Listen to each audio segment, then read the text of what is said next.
Bonjour à tous, bonjour Hervé Morin. Bonjour Roland Sicard. L'opposition réclamait depuis longtemps la démission de Christiane Taubira, c'est fait. Ce matin, l'opposition est contente. Écoutez, qu'est-ce qui restera du bilan du gouvernement, de la période gouvernementale de Christiane Taubira? Il restera bien sûr le mariage pour tous. Et de l'autre... La droite n'y reviendra pas? Qui peut imaginer un seul instant que vous allez réouvrir une guerre civile en 2017 sur cette question-là? Est-ce que ça a vraiment déstructuré la société française, comme le disaient les tenants de la manif pour tous? Je ne le crois pas. Et deuxièmement, face à de tels... Donc ça, c'est à mettre à son actif? Attendez, deuxièmement, non, je dis, est-ce que ça vaut le coup de réouvrir un tel combat? Deuxièmement, il y a d'autres priorités pour le pays. Il y a la question de la relance de la croissance, la reconstruction de la nation française, j'allais dire, faire en sorte qu'on ait une économie compétitive. Tout ça sont des enjeux majeurs pour 2017 et à mon avis, on serait bien mal inspiré que de réouvrir ce débat-là.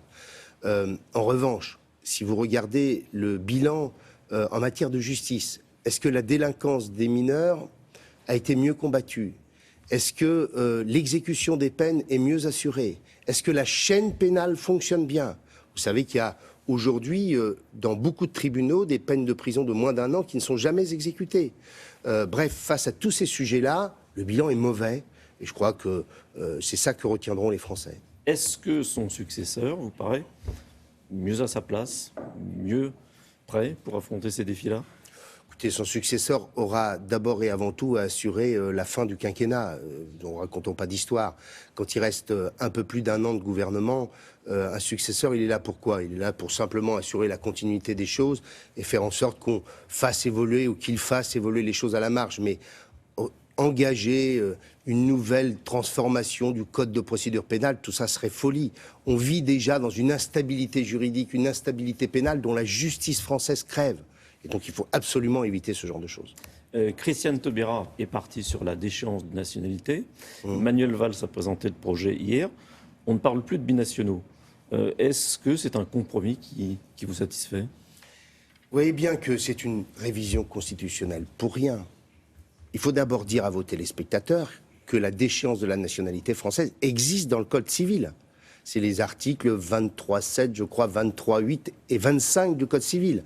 Elle existe pour ceux qui ont acquis la nationalité française et elle existe aussi pour, j'allais dire, les Français, qu'ils soient binationaux ou mononationaux, si vous me permettez cette expression. Bien. Et donc, s'il fallait modifier les textes, on pouvait les modifier simplement par une loi simple. Et donc cette révision constitutionnelle qui était inspirée du fait que pour créer cette rupture d'égalité entre les mononationaux et les binationaux, il fallait une révision constitutionnelle, on voit bien qu'elle ne sert à rien puisque désormais, elle vise tout le monde. Et en même temps, désormais, le Premier ministre dit mais on va ratifier la Convention qui interdit de rendre des personnes apatrides.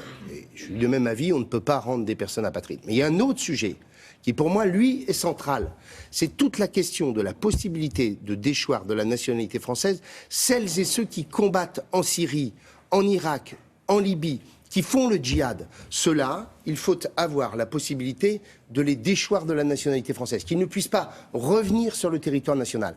Et pour cela, cela impose de faire en sorte que la déchéance de la nationalité française ne soit pas simplement pour les crimes, c'est-à-dire au bout de 10 ans, 15 ans ou 20 ans de peine, mais qu'elle soit aussi possible pour les délits. C'est le cas, c'est ce qu'a proposé Manuel Valls. On va voir, parce qu'il y a un débat après au Parlement. Et ce débat au Parlement, il impose en plus une majorité qualifiée. Et donc je me méfie d'une volonté d'un gouvernement et qui, in fine, finirait par s'étioler parce que, en quelque sorte, il faut arriver à trouver cette majorité. Moi, je ne la voterai que s'il y a très clairement l'instauration de la déchéance de la nationalité pour les délits, c'est-à-dire pour permettre d'évacuer du territoire national et d'interdire au territoire national des hommes et des femmes qui combattent les valeurs de la République. L'état d'urgence, François Hollande veut le prolonger. Est-ce que ça, vous le voterez? Moi, je voterai la prolongation de l'état d'urgence. En même temps, quand Manuel Valls dit je prolongerai l'état d'urgence jusqu'à ce que Daesh ait disparu, il va falloir à un moment ou à un autre relativiser tout ça, parce que sinon, vous voyez bien qu'on a connu Al-Qaïda au Maghreb islamique, on a connu Al-Qaïda au Maghreb islamique, on a aujourd'hui Daesh. la lutte contre le terrorisme et l'islamisme, c'est pour des années et des années. Et donc il va falloir un moment ou un autre qu'on revienne dans le droit commun. Et il faudra probablement instaurer un certain nombre de règles supplémentaires pour donner des moyens à la police et à la justice, mais certainement pas être en permanence dans un régime d'exception. Vous êtes ancien ministre de la Défense. Est-ce que vous avez le sentiment que l'armée peut tenir longtemps sur ce rythme-là ?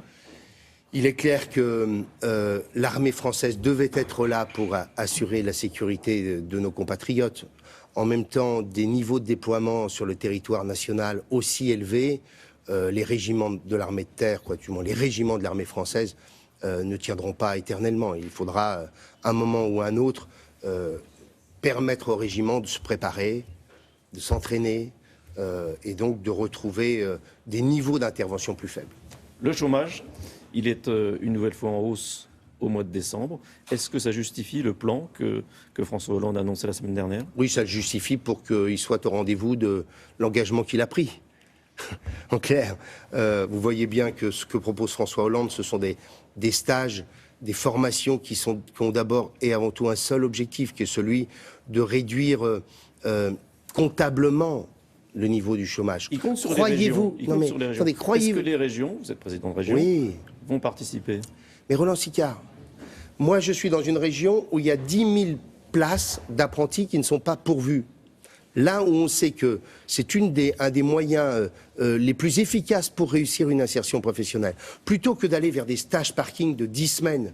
Vous croyez qu'un chômeur de longue durée, ça se règle par le retour à la vie professionnelle, ça se règle par un stage de 10 semaines ou une formation de 10 semaines? Certainement pas. Eh bien moi je préférerais au contraire, c'est ce que j'ai dit au Premier ministre la semaine dernière, qu'on mette en place des instruments et des dispositifs permettant de développer l'apprentissage. Il y avait eu un objectif qui avait été fixé par le président de la République, 500 000, on en est très très loin.